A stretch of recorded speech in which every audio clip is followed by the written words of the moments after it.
Hey everyone, welcome back to Learnolet. तो आज की इस लेक्चर में हम हमारा जो फर्स्ट पाइथन का कोड है उसको हम रन करने वाले हैं।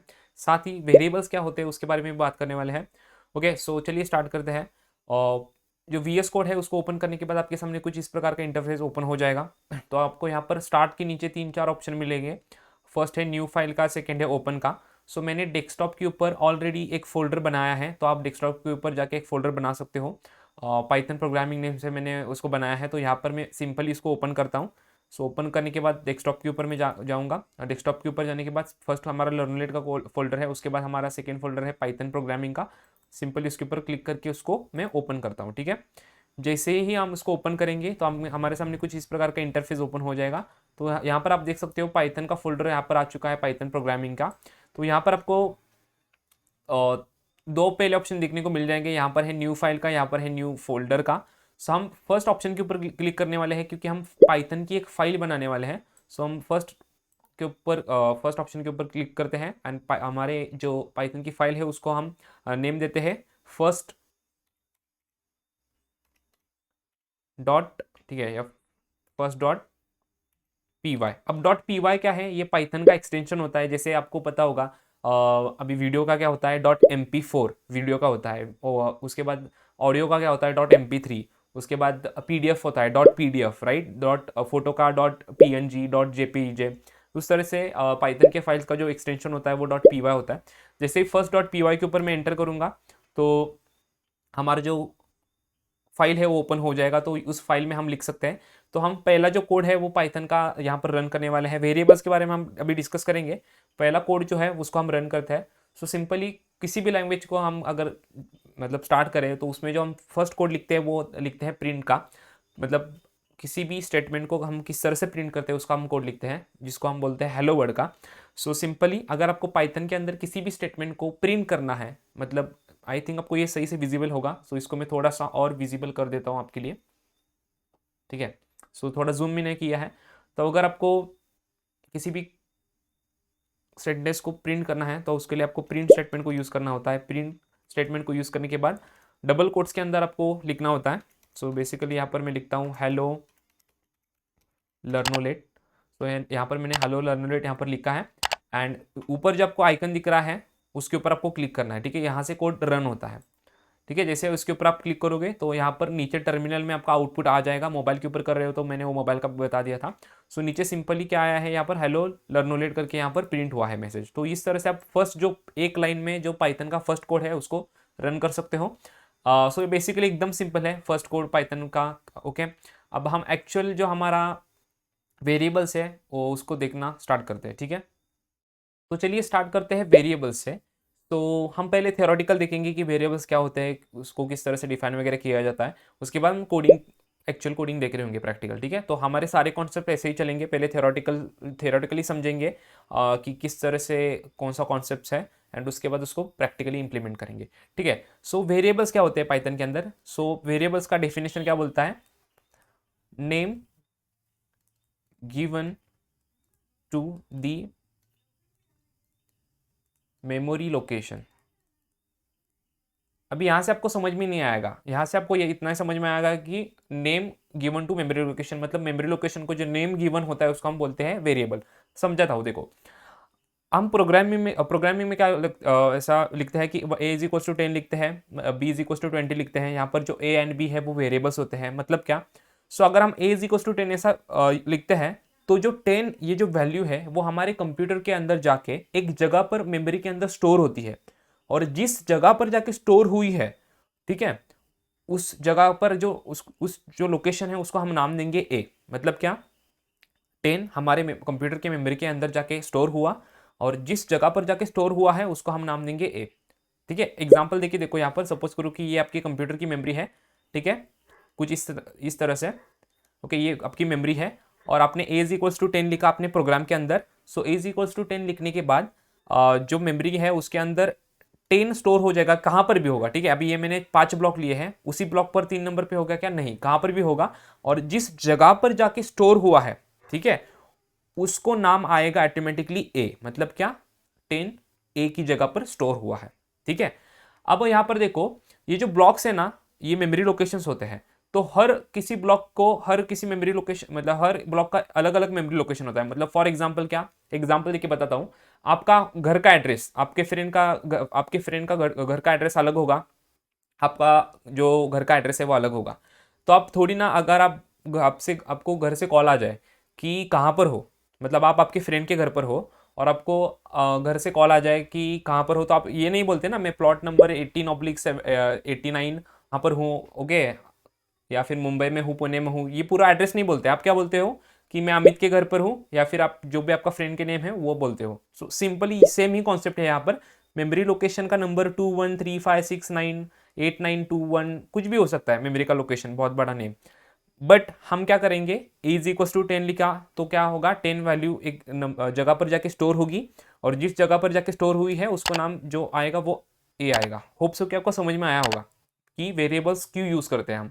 Okay, b is equal to 20 अगर हमने यहाँ पर डिफाइन किया, तो बी जो है वो कहाँ पर भी जाएगा। अभी सपोज करो कि बी यहाँ पर 20 यहाँ पर जो है वो वैल्यू आके स्टोर हो गई, तो हम ये नहीं बोलेंगे कि जो वैल्यू है वो 21386 इस लोकेशन पर आई है, क्योंकि इतने सारे लोकेशन किस तरह से याद रखेंगे ना। सो हम बेसिकली क्या बोलेंगे कि बी की जगह पर 20 स्टोर हुआ है।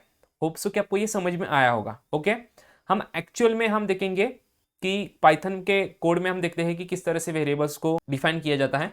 उसके बाद मैं ये भी बताऊंगा आपको ये डेटा टाइप्स क्या होते हैं। डेटा टाइप्स हम नेक्स्ट लेक्चर में पढ़ रहे होंगे। तो ये देखो, ये न्यूमेरिक डेटा है, हमने 10 20 क्या किया है, एक न्यूमेरिक वैल्यू प्रोवाइड की है, मतलब नंबर नंबर प्रोवाइड किया है, तो न्यूमेरिक वैल्यू। ये स्ट्रिंग भी हो सकता है, स्ट्रिंग मतलब alphabets, group of alphabets. For example यहाँ पर मैं ऐसा लिखता, अभी ए बी सी डी, ये वेरिएबल्स का नेम होना चाहिए क्या, उसके लिए कुछ रूल्स है क्या? रूल्स कुछ नहीं है। रूल्स बस ये है कि आप जब भी वेरिएबल का नेम लिखोगे तो वो नंबर से स्टार्ट नहीं होना चाहिए। आप कैपिटल में लिखो, स्मॉल में लिखो, कितना भी बड़ा लिखो, उसमें कोई प्रॉब्लम नहीं है। मैं ऐसा भी लिख सकता हूँ, अनिकेत इज इक्वल टू 20, ऐसा भी लिख सकता हूँ। ठीक है, मैं ऐसा भी लिख सकता हूँ, capital A is equal to 35, ऐसा भी लिख सकता हूँ। या फिर मैं ऐसा भी लिख सकता हूँ, okay, underscore Aniket is equal to 25। तो ये सारे नेम, ये सारे वेरिएबल्स हुए हमारे। और ये अगर सपोज करो कि यहाँ ये 20 नहीं लिख सकते, हम कोई दूसरा नंबर लेते हैं, 200 लेते हैं, क्योंकि 20 ऑलरेडी लिया है। 200 यहाँ पर स्टोर हुआ, तो उस जो जहाँ पर स्टोर हुआ है उसको नाम आएगा अनिकेत, उस वेरिएबल को नाम आएगा अनिकेत।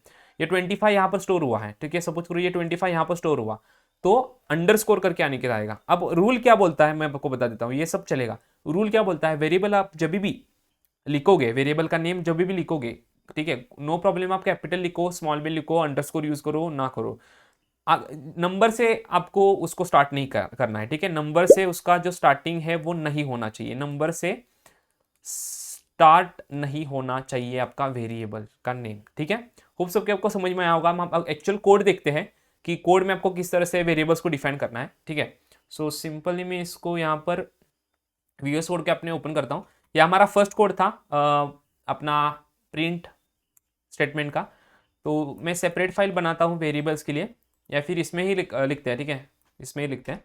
सपोज करो कि मैंने a इज इक्वल टू लिखा 10, okay, b is equal to लिखा 20, ओके। तो इस तरह से हमने क्या किया, a नाम का एक वेरिएबल लिया, उसके अंदर 10 को स्टोर किया, b नाम का एक वेरिएबल लिया, उसको 20 को स्टोर किया, जैसा मैंने अभी बताया था आपको। अब हम इसको प्रिंट भी कर सकते हैं। प्रिंट करूंगा मैं यहाँ पर a को, ठीक है, उसके बाद मैं प्रिंट करूंगा यहाँ पर b को। अब जैसे ही हम इस कोड को रन करेंगे तो हमको प्रिंट में जो इनपुट है वो मिलेगा 10 एंड 20 का। ठीक है, तो यहाँ पर देख सकते हैं 10 20 आ चुका है। अब मैं आपको बताने का वाला हूँ जो लोकेशंस मैंने बताया ना, ठीक है, यहाँ पर जस्ट सेकेंड में इसको यहाँ पर ओपन कर लेता हूँ, पीपीटी हमारी। सो यहाँ पर मैंने क्या बताया आपको कि एक्चुअल ना यहाँ पर नंबर होता है, लोकेशन का नंबर होता है, लोकेशन नंबर। ठीक है, हर लोकेशन का मेमोरी लोकेशन अलग अलग होता है। ओके, सो यहाँ पर आपको किस तरह से वो आपको चेक करना है वो हम देखते हैं। जस्ट सेकेंड में यहाँ पर कोड को ओपन करता हूँ।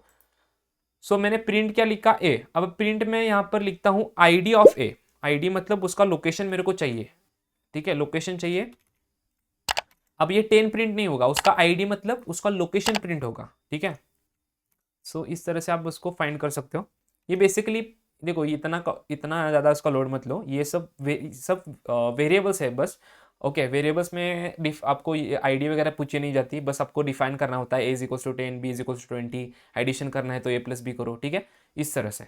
ओके, सो यहाँ पर मैंने क्या लिखा, print ID of A, print ID of B. अब आईडी मैंने लिखी है तो प्रिंट में क्या प्रिंट होगा, जिस लोकेशन में वो ए एंड बी लोकेट है वो यहाँ पर प्रिंट होगा।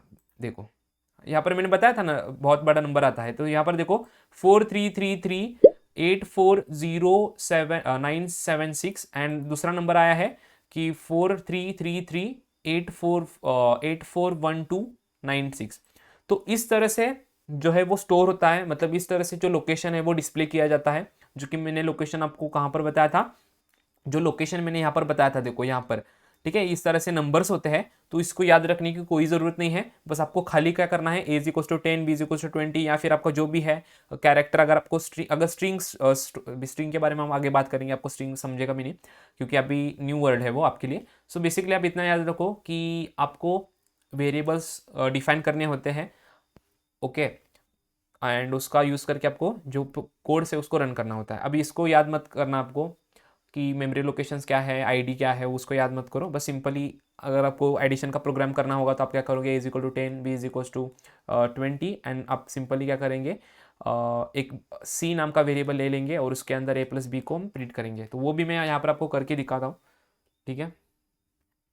सो सिंपली हमने क्या किया, आईडी को हम प्रिंट नहीं करेंगे, हम एक सी नाम का वेरिएबल लेंगे। अब एक वेरिएबल, अब यहाँ पर क्या होगा, देखो सी नाम का एक वेरिएबल होगा और सी नाम के वेरिएबल में क्या स्टोर हो जाएगा, सी नाम का वेरिएबल एक मेमोरी लोकेशन पे जाकर वहाँ पर रुकेगा एंड सी नाम के सी वेरिएबल के अंदर a+b की जो वैल्यू है वो हम यहाँ पर स्टोर करेंगे। तो a+b सी के अंदर स्टोर हो गया। अब सी के अंदर स्टोर होने के बाद हम क्या करेंगे, अब सी के अंदर स्टोर हुआ है ना तो उसको प्रिंट करेंगे, ठीक है। तो सी को अगर हम प्रिंट करेंगे तो आउटपुट में आएगा 30, ओके, 10 + 20 30। होप सो कि आपको इस लेक्चर में समझ में आया होगा कि वेरिएबल्स क्या होते हैं। एक बार मैं सही से एकदम सिंपल वे में बताता हूँ, शॉर्ट में। वेरिएबल्स मतलब क्या, name given to memory location. हम कोड लिखते समय जो वेरिएबल्स है वो डिफाइन करते हैं। फॉर एग्जांपल अगर हमको एडिशन करना है दो नंबर का तो a=20 हम 10 बता दिया, b=20 हमने ऐसे बता दिया, ठीक है। सो 10-20 वैल्यू मेमोरी के अंदर जाके स्टोर होते हैं, जिस जगह पर जाके स्टोर हुए हैं ना उसको ये जो नाम दिया जाता है वो होता है वेरिएबल, ठीक है। सिंपल इतना ही मीनिंग है। अभी ये मैंने बहुत डीपली आपको बता दिया आपका फ्रेंड का एग्जांपल लेके, होप सो कि आपको समझ में आया होगा। कोई भी अभी देखो, कोई भी अगर छोटा मोटा डाउट आपको बचा हुआ तो हम वीकली तो लाइव डाउट क्लियरिंग सेशंस लेने वाले हैं, तभी आपका जो डाउट है वो हम यहाँ पर क्लियर किए करेंगे। सो इस वीडियो में इतना ही गाइस। वीडियो पसंद है तो प्लीज़ वीडियो को लाइक कर दो, चैनल के ऊपर नए चैनल को प्लीज़ सब्सक्राइब करो, शेयर करो और नेक्स्ट लेक्चर जल्दी आता होगा। मिलते हैं नेक्स्ट वीडियो में, तब तक के लिए बाय बाय।